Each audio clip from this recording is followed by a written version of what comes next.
Goeiedag, liewe mense. Ek het soveel opgewondenheid en blydskap en vreugde in my hart, want net die besef dat ons behoort aan Jesus is genoeg om enige iemand 'n brandgevoel in die bors te hê, soos 'n hoërskoolliefde, daardie opgewondenheid, daardie absolute oorgawe en vreugde wat 'n mens ervaar. Goed, soos ek beloof het, wil ek vandag aangaan met deel 2 van die krone wat ons gaan ontvang. Julle het seker al gedink ek het vergeet daarvan. Nee, nee, ek het nie. Nee, ons gaan vandag met die deel 2 aan. Deel 2 se opdrag is die kroon van die lewe. Goed, kom ons kyk wat sê die Bybel van dit. Ons kyk in Jakobus 1. Jakobus 1 vers 12. Hy sê daar: salig is die man wat versoeking verdra, want as hy die toets deurstaan het, sal hy die kroon van die lewe ontvang. Want wat die Here beloof het aan die wat hom liefhet. Goed, hier's 3 dele in hierdie vers. Ons gaan nou in 3 dele opdeel. Die eerste ene is: salig is die man wat versoeking verdra, want as hy die toets deurstaan het, sal hy die kroon van die lewe ontvang. Kom ons kyk gou daar, wat sê hy daarvan in 1 Petrus 3, 13 tot 14. 1 Petrus 3, vers 13 tot 14, en hy sê daar vir ons: wie is dit wat julle kwaad sal aandoen, as julle navolgers is van die goeie?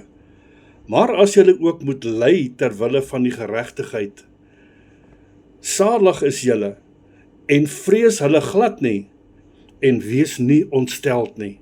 Dit is wat God vir ons sê, want ons weet nou, hy is besorg oor ons, hy beskerm en bewaar ons. Hy sê weer, salig is die man wat versoekings verdra, want as hy die toets deurstaan het, sal hy die kroon van die lewe ontvang.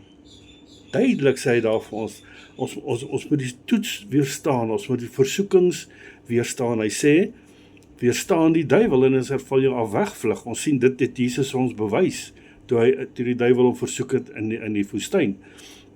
Maar hier dieselfde met ons, want Jesus is ons voorbeeld. Ons gaan dieselfde doen, ons gaan hom weerstaan, want ons wil die kroon van die lewe hê, van Jesus wat hy ons beloof het. Kom ons kyk verder wat sê hy in Openbaring 1 vers 2, Openbaring, 'n wonderlike boek, regtig, Openbaring 1, vers 2 tot 4, het ek nou reg gekyk hierso. Ja, kom ons kyk daar van 2 af. Ek ken jou werke en jou arbeid en jou lydsaamheid, en dat jy slegte mense nie kan verdra nie, want ons kan slegte mense nie verdra nie, nie die mens nie, maar die daad wat hy doen, die slegte wat hy doen, dit is wat hy hier bedoel, omdat ons die goeie in ons het, en dit is in direkte teenstand met mekaar, dit bots, hulle praat van botsende geeste. Wat sê dat hulle apostels is, en dit nie is nie, mense wat hulle voordoen, dat hulle in die lig is, nie? En hulle as leenaars bevind het, en dat jy verdra het en lydsaamheid besit, en terwille van sy naam gearbei en nie moeg geword het nie. Dit kom alles neer op die kroon. Maar ek het teen jou dat jy jou eerste liefde verlaat het. Goed, kom ek stop gou daar en sê ek vir julle, dit is woorde wat ons nie wil hoor nie. Dit is absoluut nie vir ons nie. Dit staan in die Bybel, dit is daar, want dit is woorde wat Johannes gekry het van God self af, omdat hulle eerste liefde verlaat het. Wat bedoel hy daar, wie is ons eerste liefde? Dit is God. En ons wil nie eendag hoor, jy het jou eerste liefde verlaat nie. Nee, dit is eina, want God is ons eerste liefde, en ons wil altyd in sy guns bly, altyd aan hom gehoorsaam bly, want hy is ons God, en ons wil ons lewe so lewe, dat ons hierdie kroon van die lewe kry.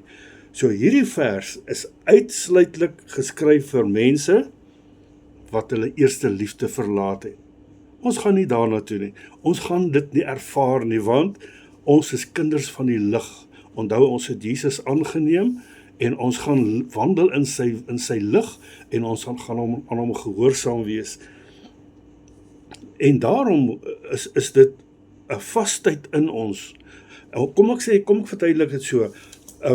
Wanneer ons deur die krone se boodskappe is, dan gaan ons duidelik sien dat die krone wat ons gaan ontvang, is absoluut in ons eie mag om te verdien.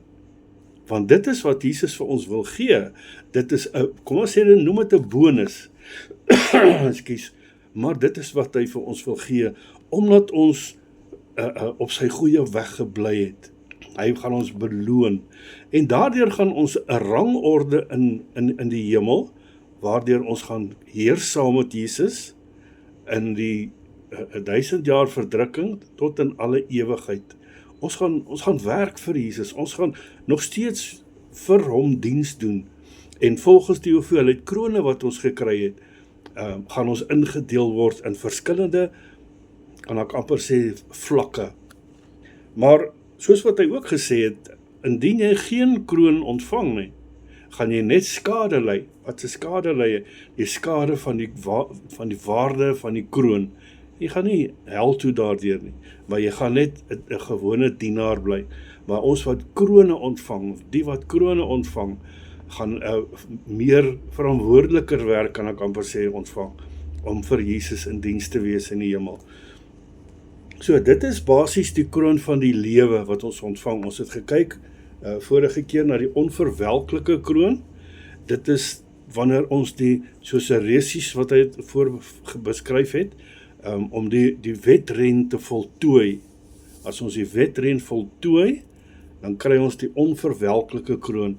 Hierso het ons die kroon van die lewe. Dit is die tweede kroon wat op die altaar gaan gesit word, ons werke, sodat hy kan kyk wanneer daar vuur deurkom, wat se edelheid kom daar uit ons werke. Nee, onthou, dit is goud, silwer, edelgesteentes, en dan is daar houtstoppels en hooi. Nou dit is die mense van die houtstoppels en hooi, wanneer die vuur daaroor gaan daar niks oorbly nie. En dit is die mense wat dan nie 'n kroon sal ontvang nie. Maar dit afgesien van dat jy gaan skaam kry daaroor, gaan jy nog steeds gered wees, want jy is klaar in die hemel op daardie stadium. Maar ja, ek weet nie van julle nie, maar ek wil graag meer vir Jesus doen. Ek wil graag 'n kroon, of 2, dalk 3. Daarom rig ek my lewe nou. Daarom skryf ek my verhaal nou op die aarde, sodat Jesus my in die hemel kan beloon vir dit wat ek doen. En dieselfde kan met julle gebeur. Dieselfde gaan met julle gebeur, want ek weet, almal van julle wat luister na my, is bloedgewaste kinders van Jesus.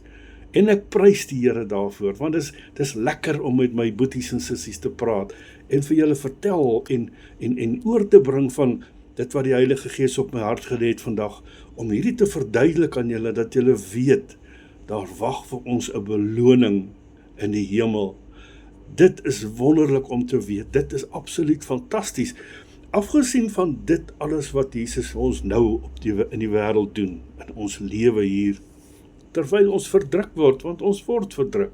Al is ons nie in die verdrukking nie, dis nie 'n maklike lewe nie, dit gaan swaar hierso. Maar ondanks dit alles, weet die Here, hy gaan vir ons eendag die beste gee, en dit is deel van die beste wat vir ons wag.